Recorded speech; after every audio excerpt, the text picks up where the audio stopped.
All right, it is August 18th, 2022, coming to you, as usual, from my fancy office, fancy microphone, fancy outfit, millions of followers globally. How about obviously no? How about just a regular guy trying to make sense out of this nonsense? And nonsense, there is a lot of it out there, and I'm sure a lot of you are aware of it. So I don't like to point things out that you already know.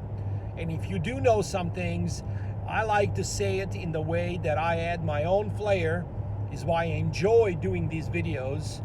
I don't enjoy talking about doom and gloom, but I do enjoy talking about having responses for what's coming, preparing and looking at things in a positive way instead of, oh my God, the world is ending. Let me just sit down and hide under a rock and wait for the government to help me out.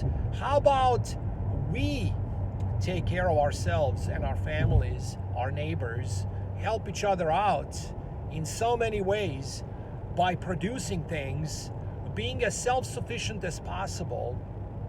And that's what this channel, as you guys know, is all about. It is not to scare you, it is to prepare you. We are now entering phase 2 of the biggest wealth transfer ever in the history of the world. Phase 1 happened during the first lockdown back in 2020, where trillions of dollars were transferred from the working class to oligarchs. And how is this wealth transfer happening? You see bubbles formed, they burst, like what happened in 2020 when it comes to stock markets. Then they buy it back up while the working class takes it on the chin, and the more currency they print, the more we pay at your local restaurants, grocery stores, overall energy bills, because those are the two areas that hurts working class the most. Okay, it is all done by design. These people are not stupid. There are some that really sound like they have no idea what they're talking about, but for the most part, these people are just in so many ways satanic. They are freaks, okay, and they're very sharp. So don't confuse these policies as stupid. Look at them as sadistic in a way, because that's been going on. We are run by some really bad people, and I think a lot of you knew that before, and now you are it is pretty evident. Okay, so phase 2, biggest wealth transfer coming up right now. They're using that currency printed, which they have unlimited access to buy real things with. That's why you hear about Bill Gates, Bezos, and guys like that are buying up farmland across United States, across the world. Why? Because they want to hold on to real things. Okay, central banks are holding gold. We know this. Oligarchs, they're not going to talk about go ahead and buy some real things with. They will go on board with crypto mania, NFTs. You're going to have Matt Damon at Super Bowl commercials talking about be bold and get in cryptos when Bitcoin was like 60 grand per token.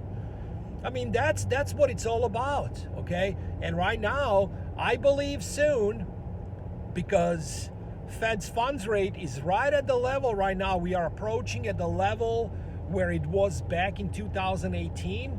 If you guys are not aware of this, this is when Trump was in office. Federal Reserve decided to tighten their policies, right? So they went 25 basis points, which is nothing. It's a joke. And markets dropped 25% in December of 2018. Okay, we're talking like Dow Jones Industrial Average down 23%. S&P got killed. NASDAQ. All of these indices got destroyed. And then quickly they reversed. Trump started to cry about it, calling out Fed Reserve, what are you guys doing? We need more cheap money. We need more free money. Money trees, just create money out of thin air and everything will be normal. So that way I can get reelected. That's how it all works. It's not just Trump. It's basically every single politician that gets in office. Okay?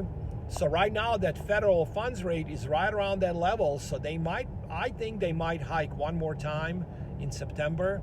And we're going to get the reading for the GDP that's going to be lower than expected, which at that point, everyone will know that we are in a recession, because now we would have possibly 3 negative GDPs, 3 negative quarters of GDP in a row.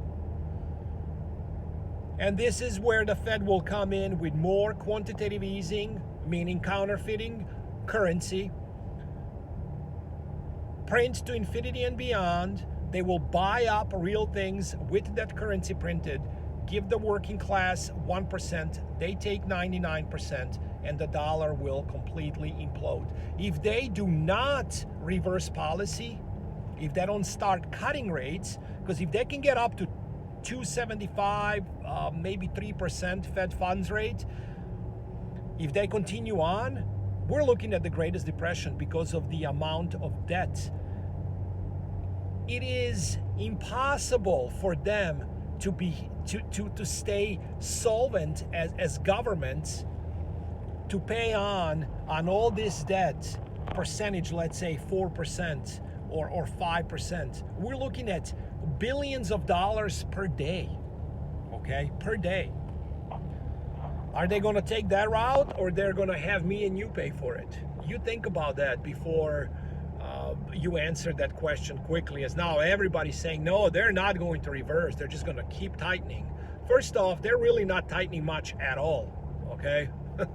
We are still 5.5% less than the CPI, Consumer Price Index.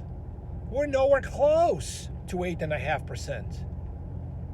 And the markets are having few green days here and there, but for the year, they're definitely down like over 10%.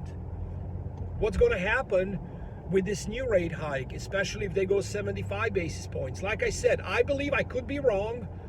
Okay, I could be wrong on this. They could continue tightening, but my call is one more hike and that's it. They're going back to easing, cutting interest rates. Right now, the middle class, whatever is left of it, is priced out of homes, okay? That's just the bottom line. You're looking at 6.25% for your 30-year fixed for your mortgage rates, and it was under 3% not long ago. How are people going to afford, not to mention prices of homes and wages not keeping up? This is a perfect storm, and we are about to enter in the middle of it, okay? We are nowhere close to be done with these crises, okay? And the more these freaks keep talking about how everything is good now, they defeated inflation because you see gas prices coming down a little bit. By the way, gas prices are still way up. If you go back to, let's say 2019, I mean, I was paying about $2.50. Now it's about $3.50. I mean, it's nice that it went down from $4.50 to $3.50, but it's still $1 more than it was. We're looking at whatever 50% spike in gas versus 100. What defines hyperinflation? There is a lot of stories on this. Lynette Zhang is the one, I think I came across her video that she explained it. If you're looking at 50% rise of gas in 1 year, followed with another 50% rise of gas prices, so 2 consecutive years in a row, that is hyperinflation. So we've got right now, we are approaching September already. You're looking at maybe 3.5 months left. If gas prices do not drop another 70 cents, maybe up to even $1 from these prices right now, we are looking at hyperinflation. They have to continue to drop, which means the only reason why we see them dropping right now, because we are depleting our oil reserves. So we are flooding the markets with our reserves, emergency funds in a way, if that makes sense. So it's not because these rate hikes that Fed Reserve is doing is making these gas prices go down. Because do you see your energy bill going down by any chance? How about food? You see your grocery bill coming down? I don't. Maybe you do. Let me know in the description box down below. All right, that's it for today. I'm about to park right now. I am out. We will talk soon. God bless you all.